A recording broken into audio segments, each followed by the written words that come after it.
जय हिंद दोस्तों, welcome in our YouTube channel Shaurya CFAPSC. Myself Nilesh Santosh Masule, all India rank 64, UPSC CAPF AC examination 2019. As we know that UPSC has not changed the schedule of the prescribed schedule of the CAPF AC 2021. It is scheduled on 8th of August 2021. So 8 अगस्त को आपका paper होना ही होना है. मैंने शुरुआत में भी कहा था कि पोस्टपोन के बारे में मत सोचो. जिन्होंने पोस्टपोन के बारे में सोचा था वो थोड़ा सा पीछे हो गए थे और अपने एफर्ट्स जो है वो कम कर दिए थे. पर अब जो है वो पास्ट इज पास्ट. अब यहाँ से आगे 40 दिन बचे हैं, तो 40 दिन में क्या ऐसे इंपॉर्टेंट पॉइंट्स है, किन चीज़ों पे हमने ध्यान देना चाहिए, कौन सी चीज़ें हमें निगलेक्ट करनी है और कौन सी चीज़ों पे हमने प्रायोरिटी से उनके ऊपर फोकस करना चाहिए, उस पॉइंट्स के बारे में आज मैं इस वीडियो में आपको बताने जा रहा हूँ. सो ये 25 पॉइंट्स है और मैं आशा करता हूँ कि ये 25 पॉइंट्स आपको बहुत बहुत इंपॉर्टेंट रहेंगे और ये बहुत क्रूशियल होंगे इन 40 दिनों में. अक्सर ये ऑब्जर्वेशन है और मेरा खुद का एक्सपीरियंस भी है कि जैसे एग्जाम पास में आती है वैसे हम थोड़ा सा नर्वस होते हैं, थोड़ा सा डर सा लगना लगता है. एक जो कॉन्फिडेंस है, खुद का कॉन्फिडेंस कम होते जाता है. एक मोटिवेशन है जो होता है वो कम होते जाता है. नेगेटिविटी बहुत आती है. तो ये सारी चीज़ों को टैकल कैसे करना है और अपना प्रिपरेशन चैनलाइज कैसे करना है, इसके बारे में इस वीडियो में हम बात करेंगे. तो ये 25 पॉइंट्स मैंने शॉर्टलिस्ट किए हुए, एक एक पॉइंट आप ध्यान से सुनिए और वीडियो अंत तक देखिए. तो first point is quick revision of important topics. तो we know the important subjects like polity, modern history, geography, maths, reasoning, science and technology and economics. तो ये कुछ इंपॉर्टेंट सब्जेक्ट्स है और उनमें से भी कुछ इंपॉर्टेंट जो पॉइंट्स है, जैसे पॉलिटी के पार्लियामेंट हो गए, president, prime minister, state legislature, PRIs. तो ऐसे जो पॉइंट्स है जो आपके एनालिसिस के अकॉर्डिंग आपको इंपॉर्टेंट लगते हैं, तो उनकी क्विक रिवीजन आपकी होनी चाहिए. तो मिनिमम 2 रिवीजन आपको करनी ही करनी है. Next point is current affair revision. देखो दोस्तों, करंट अफेयर का कॉन्ट्रीब्यूशन बहुत है. ऑलमोस्ट अराउंड हर साल 15 से 20 क्वेश्चन आते हैं. 15 से 20 क्वेश्चन यानी कि 30 to 40 मार्क्स. तो ये अपने हाथ के मार्क्स है. तो करंट अफेयर्स के लिए मैंने बोला था कि जीके टुडे की आप समरी पढ़ सकते हो, तो उसमें भी कौन से इंपॉर्टेंट टॉपिक्स है उनके ऊपर फोकस करना है. तो करंट अफेयर की रिवीजन कम से कम 2 से 3 बार आपको रिवीजन करनी ही करनी है. Next important point is no new material to be used. अब जो आपका मटेरियल था, जो आपके पास कंटेंट था, जो आपकी बुक लिस्ट थी, जो आपके करंट अफेयर के मैगजीन्स होंगे, बस वही रिवीजन करनी है. आपको एक भी नया मटेरियल लेना नहीं है. अब काफी सजेशंस आएंगे, टेलीग्राम ग्रुप पे आएंगे, व्हाट्सएप पे आएंगे या कई और चैनल पे आएंगे कि अरे ये पॉलिटी के ये शॉर्ट नोट्स है, ये बहुत इंपॉर्टेंट है, या कि इसके लिए ये पर्टिकुलर बुक है वो बहुत इंपॉर्टेंट है. नेवर. अब कोई नहीं. अब जो आपने यूज किया है वही 100% दो, वही 10 बार आप रिविजन करो. नया मटेरियल हाथ में लेने की जरूरत नहीं है. Next point is practice of grammar. देखो दोस्तों, 25 मार्क्स है और जैसे कि अपने टेस्ट सीरीज में मैं देख रहा हूँ कि बच्चों के मतलब 8 से 10 ही नंबर्स आ रहे हैं. कुछ है काफी अच्छा कर रहे हैं, 14 से 15. तो आप if you can get the marks of 14 to 15 marks, it is excellent. वो टॉपर्स के मार्क्स हो जाते हैं. पर इसलिए 25 मार्क्स आपके पेपर 2 में बहुत हाथ के मार्क्स है. सिलेक्टेड टॉपिक्स है ग्रामर के, जो सिलेक्टेड टॉपिक्स आपको अच्छे से करने हैं, उनकी प्रैक्टिस करो. डेली आप उनकी प्रैक्टिस करोगे तभी आप सारे जो टाइप्स है उसके आप कवर कर पाओगे. इसलिए grammar should not be ignored. Daily practice of grammar is essential. Next is maths reasoning की practice. As we know around 20 to 25 questions of maths reasoning in paper 2 definitely will be asked. तो आ रहे तो questions, इनको हमें practice करनी है. इसको हम इग्नोर नहीं कर सकते. देखो दोस्तों, पॉलिटी है, पॉलिटी लक्ष्मीकांत, हम पूरी इतनी किताब पढ़ते हैं. तो इतनी किताब हम पढ़ते हैं, ऑलमोस्ट 500-600 पेजेस की जो बुक है उसके लिए हम कितनी बार पढ़ते हैं. पर वही मैथ्स रीजनिंग के बारे में हम कितना बार पढ़ते हैं. तो मैथ्स रीजनिंग का कंट्रीब्यूशन भी उतना ही है. तो प्रैक्टिस इज इंपॉर्टेंट. डेली आप ग्रामर और मैथ्स रीजनिंग के लिए 1 से 1.5 घंटे की प्रैक्टिस आपको करनी ही करनी है. नेक्स्ट है मॉक टेस्ट. अब mock test for paper 1 and mock test for paper 2. So mock test for paper 1 आपको मिनिमम 10 से 15 मॉक टेस्ट लगाने ही है, वो भी 20 से 25 जुलाई तक. That's it. तो आपको उसकी रिवीजन भी करनी है. तो मॉक टेस्ट बहुत इंपॉर्टेंट है. फुल लेंथ टेस्ट लगाओ. मैंने आपको कहा है कि सेक्शनल टेस्ट भी है, विजन IAS के है, इनसाइट्स IAS के, आप वो लगा सकते हो, या आपके पास कोई और एक सोर्स हो वो आप लगा सकते हो, या NCERT के MCQs होंगे वो आप लगा सकते हो. तो mock test for paper 1 is very essential. Time लगाओ. जो UPSC का टाइम है 10 से 12 हो, तो उसी टाइम में हमें मॉक टेस्ट लगाना है 2 घंटे में. Next is mock test for paper 2. जैसे कि अपनी टेस्ट सीरीज भी चल रही है, तो आप कहीं भी, नो डाउट, आप कहीं भी टेस्ट सीरीज लगाओ, कहीं कुछ भी करो, या खुद टेस्ट सीरीज सॉल्व भी कर सकते हो। तो मैंने बोला है कि आप खुद को आइसोलेट करो 3 आवर्स के लिए, जो यूपीएससी का टाइम है 2 से 5 के बीच में दोपहर में, तो उसी टाइम में आपको मॉक टेस्ट फॉर पेपर 2 ये लगानी है।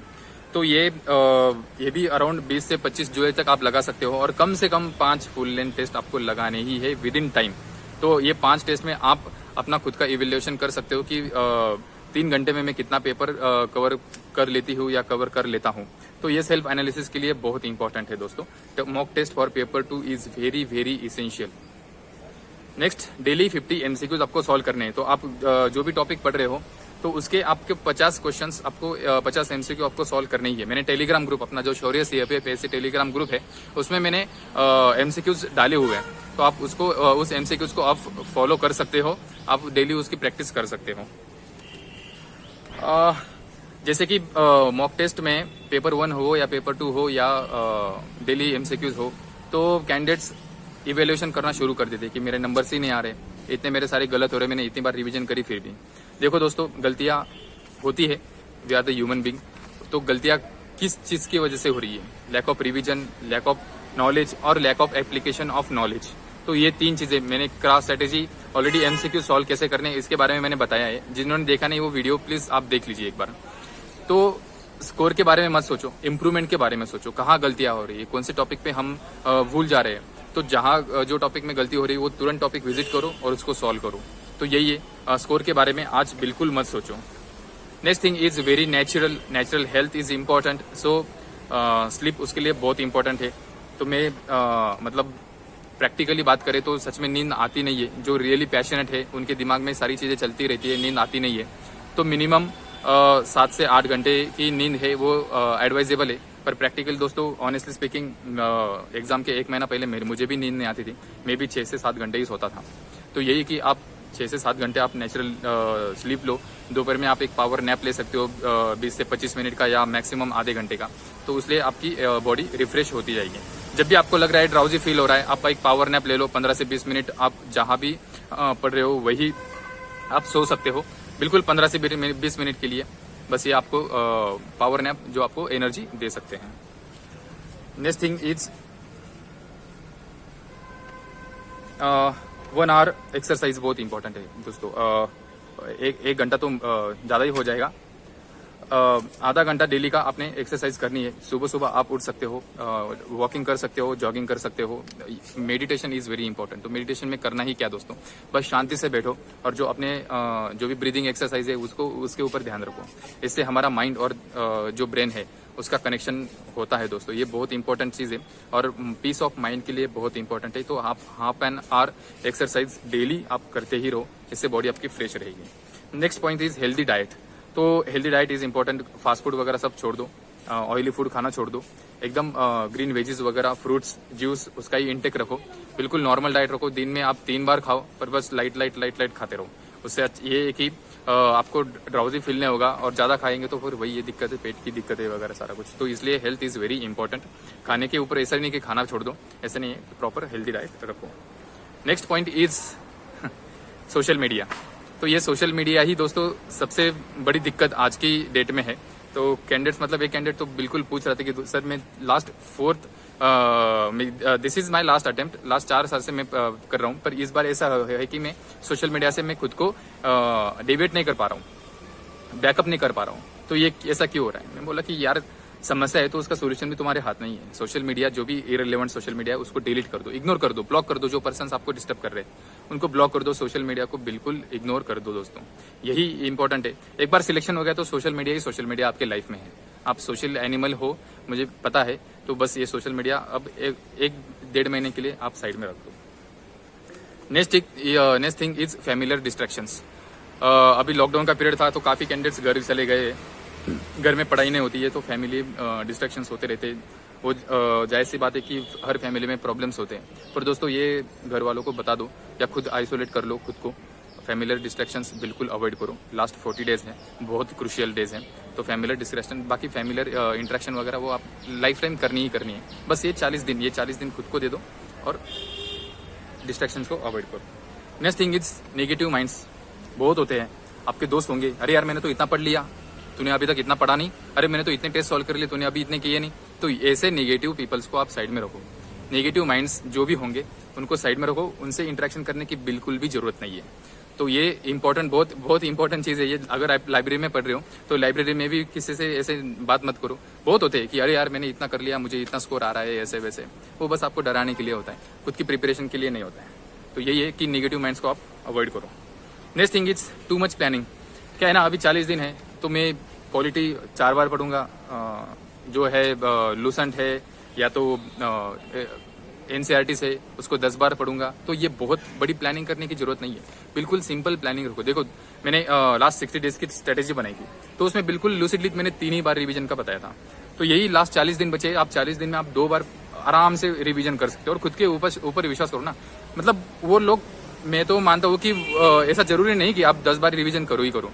किसी का माइंड शार्प होता है तो वो 1 बार या 2 बार रिवीजन में हो सकता है, किसी का टाइम लगता है 3 बार रिवीजन करनी पड़ती है। पर ये ज्यादा बहुत प्लानिंग मत करो कि मुझे ये भी करना है, वो भी करना है, वो भी करना है। बिल्कुल सिंपल प्लानिंग रखो, सिंपल चीजें रखो और उस प्लानिंग के ऊपर काम करते रहो। Next thing is planning till 31 जुलाई। मैं हमेशा कहता हूँ और ये मेरा पर्सनल एक्सपीरियंस है कि आप 8 अगस्त तक प्लानिंग मत करो। आपको जो भी प्लानिंग है, जो भी आपको सिलेबस कवर करना है, जो आपके प्रैक्टिस टेस्ट लगाने हैं, वो आप 31 जुलाई तक ही रखो। अगर एक दिन पीछे हो जाते तो आप 1 या 2 या 3 अगस्त तक कर सकते हो। तो लास्ट के 3-4 दिन आप बिल्कुल फ्री माइंड रहोगे, अरे नहीं मैंने सब कुछ कर लिया है। आपका सबकॉन्शियस माइंड रेडी रहेगा कि नहीं, जो प्लानिंग थी उसने ये कंप्लीट कर लिया। आप लास्ट के 3-4 दिनों में आपके मन में जो आएगा आप वो पढ़ोगे। तो इसलिए 31 जुलाई तक ही प्लानिंग आपकी होनी चाहिए। नेक्स्ट थिंग इज देखो अब कितने घंटे पढ़ने चाहिए। ये क्वेश्चंस बहुत जनरल है और 3-4 महीने पहले जब से मेरा सिलेक्शन हुआ है तब से मुझे कैंडिडेट्स यही पूछते हैं कि कितने घंटे पढ़ने चाहिए, कितने आवर्स पढ़ने चाहिए। तो दोस्तों मैं तब भी वही कह रहा था कि आप 15 घंटे पढ़ो या 16 घंटे पढ़ो या 8 से 10 घंटे पढ़ो, आपको 100% डेडिकेशन से आपको पढ़ना है। Efficiency is very important. आप कितना आर पढ़ते हो वो इंपॉर्टेंट नहीं है, आप कितने अच्छे से पढ़ते हो वो इंपॉर्टेंट है। पर अब ये 40 दिन बहुत क्रुशियल है, तो मैं यही कहूंगा कि आपका जो पोटेंशियल है वो आप बढ़ा दो। अगर आप दिन में 8 घंटे पढ़ रहे थे तो आपको 10 घंटे पढ़ना पड़ेगा। 10 घंटे पढ़ रहे हो तो 12 घंटे पढ़ना पड़ेगा और 12 घंटे पढ़ रहे हो तो 14 घंटे आपको मिनिमम पढ़ना ही पढ़ना पड़ेगा। तो 12 to 14 hours you have to study very very very dedicatedly. तो बहुत डेडिकेशन से और बहुत इफिशियंसी से आपको पढ़ना है। टारगेट्स के बारे में बिल्कुल जो आपका प्लानिंग है वो प्लानिंग तो ठीक है, पर छोटे छोटे टारगेट्स रखो। जैसे कि आज पॉलिटी का मैंने पार्लियामेंट और स्टेट लेजिस्लेचर और पीआरआईज मुझे खत्म करना है, बस ये छोटा, और उसके ऊपर के एमसीक्यू। तो ऐसी छोटी प्लानिंग करो। ये नहीं कि पूरी पॉलिटी मुझे 2 दिन में खत्म करनी है। 2 दिन में खत्म करनी भी है तो उसको डिवाइड करो कि अरे हाँ मुझे सुबह ये 5 टॉपिक करने, शाम को ये 5 टॉपिक करने। तो छोटे छोटे टारगेट से लेके आप बड़ा टारगेट हिट करोगे। Next celebration. जैसे कि आपने टेस्ट लगाया, 3 घंटे का टेस्ट लगा रहे हो पेपर का, तो ऑफकोर्स ये बहुत बड़ी बात है। तो सेलिब्रेट करो, खुद को सेलिब्रेट करो। अब सेलिब्रेशन करना मतलब ये है कि 4-5 घंटे दोपहर में नींद लो या घूम के आओ या मूवी देख लो, ऐसे नहीं। ये मूवी सीरीज वगैरह अब बहुत चर्चे में चल रही है, तो ये फिलहाल के लिए रोक दो। No use of it in your preparation. Okay, so celebrate small things. तो सेलिब्रेट करना है तो क्या है, आप बस थोड़ा सा घूम के आओ, थोड़ी बहुत यूट्यूब पे मोटिवेशनल वीडियोस देख लीजिए, वो आप कर सकते हो, या कॉमेडी वीडियोस आप देख सकते हो, तो कि आपका माइंड फ्रेश हो जाए। बस यही सेलिब्रेशन होगा, बाकी कुछ नहीं। हाँ, आपकी कुछ खाने की इच्छा होगी तो आप खा सकते हो, ऐसे ही बस छोटा सेलिब्रेशन आप हमेशा करते रहो।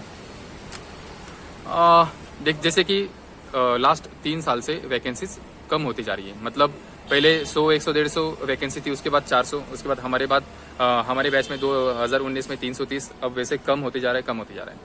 तो उसके बारे में अब कैंडिडेट सोच रहे हैं कि यार वैकेंसीज कम हो गई है तो कट ऑफ कितना जाएगा, कितने नंबर ऑफ कैंडिडेट्स एग्जाम देंगे, फिर हमारा सिलेक्शन होगा या नहीं होगा। देखो दोस्तों, ये फालतू की बातें, इन फालतू की बातों में पढ़ो मत। Don't think about vacancies, number of vacancies and cut off. उसके बारे में बिल्कुल आज सोचने की जरूरत नहीं। अपना काम है सिर्फ कर्मा करना है हमें, बाकी फल की अपेक्षा आप मत करो, वो मिलेगा ही मिलेगा। आप बस आपकी ऑनेस्टी और आपके जो एफर्ट्स है उसके ऊपर आप भरोसा रखो। Second thing it's positive approach, कि क्या है ना, वही अगर नंबर ऑफ वैकेंसीज नहीं है तो फिर मेरा सिलेक्शन होगा ही नहीं होगा। तो ये नहीं, बिल्कुल पॉजिटिव एटीट्यूड रखो, पॉजिटिव अप्रोच रखो कि नहीं मुझे ये थिंग्स करनी है, बस मुझे ये करनी है, बाकी कल जो होगा वो देखा जाएगा। ये पॉजिटिव अप्रोच बहुत इंपॉर्टेंट है। Next thing is pessimism versus optimism. अब पेसिमिस्ट यही है कि मतलब यार मेरा सिलेक्शन तो नहीं होगा, मेरे तो आज नंबर्स ही नहीं आ रहे, मैं लिख ही नहीं पा रहा हूँ, या मुझे याद ही नहीं चीज़ें हो रही है, मेरा सिलेक्शन हो गया नहीं। पूरे इंडिया में ये ऑल इंडिया लेवल एग्जाम है, इतने लाखों कैंडिडेट्स आएंगे, तो मैं कहाँ हूँ? या तो फिर मैं वर्नेकुलर बैकग्राउंड से मुझे ढंग से अंग्रेजी आती भी नहीं है, या मैं इंग्लिश मीडियम में पढ़ा नहीं हूँ, या मैं CBSE में पढ़ा नहीं हूँ। तो दोस्तों ये पेसिमिज्म हो गया, मेरा सिलेक्शन होगा नहीं, ये बिल्कुल पेसिमिज्म है। जैसे कि मैं हमेशा मेरा ये बहुत पसंदीदा थॉट है, जैसा आप सोचते हो और जैसे करते हो आप वैसे ही बनते हो। अगर आप नेगेटिव सोचोगे तो आप नेगेटिव चीज़ें ही करोगे और आप नेगेटिव ही बनोगे, आपकी लाइफ में सारी नेगेटिव चीज़ें होती जाएंगी। इसलिए आपको पॉजिटिव सोचना है, पॉजिटिव करना है और आपको पॉजिटिव रिजल्ट्स ही आएंगे डेफिनेटली। तो इसलिए ऑप्टिमिज्म आपको हमेशा साथ में रखना है, पेसिमिज्म को आप छोड़ना है। Next thing is interaction with your friends, those who are very cooperative in nature. अब ऐसे कि मेरे जो फ्रेंड्स थे, मोस्टली मेरे फ्रेंड्स ये कि नॉन एस्पिरेंट्स थे, मतलब वो पढ़ाई UPSC की प्रिपरेशन नहीं कर रहे थे, तो वो अलग सा कर रहे थे। तो मैं हमेशा उनसे इंटरेक्शन करता था कि वो मेरे सबसे बड़े मोटिवेशन हुआ करते थे। तो जो भी मैं कुछ करता था मैं उनको बताता था, तो वो मुझे पॉजिटिव फीडबैक देते थे। तो ऐसे जो अच्छे फ्रेंड्स हैं आपके, तो उनसे आपका इंटरेक्शन करना है। फैमिली में जो मेंबर्स आपको बहुत सपोर्टिव करते हैं, बहुत आपको मोटिवेट करते हैं, तो आपको उनसे रेगुलर इंटरेक्शन करना रहना है। तो शाम के समय हो या दोपहर के समय हो, लंच टाइम या डिनर टाइम, आप उनसे इंटरेक्शन करते रहो। And last and the most important point is self motivation. क्या है ना दोस्तों, ये जर्नी बहुत बड़ी है UPSC की। ये बिल्कुल ऐसा नहीं कि एग्जाम है, इतनी चीजें रट ली और फिर सिलेक्शन हो जाएगा, ऐसे नहीं है। सेल्फ मोटिवेशन बहुत इंपॉर्टेंट है। ये लास्ट का फेज होता है कि इसमें कैंडिडेट से लो फेज में जाते हैं, डीमोटिवेशन आता है, पढ़ाई होती नहीं है।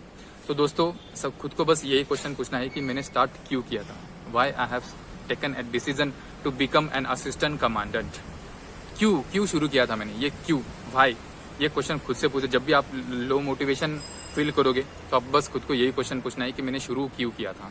बस खुद का आंसर आएगा और वही आपका माइंड और आपका जो दिमाग है उसमें इंटरकनेक्शन ले आएगा कि मैंने स्टार्ट क्यों किया था और मैं ये क्यों करना चाहता हूँ। क्या मैं ये डीमोटिवेशन से लेके मेरा टाइम पास कर रहा हूँ, क्या मेरा जो क्रिशियल वक्त है वो मैं बर्बाद कर रहा हूँ क्या? तो ये उससे आपका आंसर आएगा। इसलिए self motivation is very important.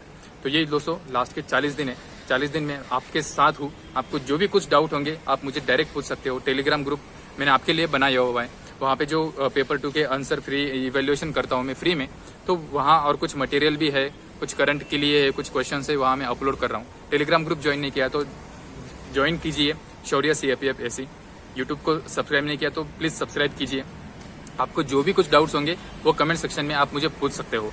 Physical medical है 2020 के कैंडिडेट्स का जो बचा हुआ है, उसके बारे में मैंने वीडियो बनाया हुआ है, उसके बारे में आपको कुछ डाउट्स होंगे तो आप मुझे बेशक पूछ सकते हो।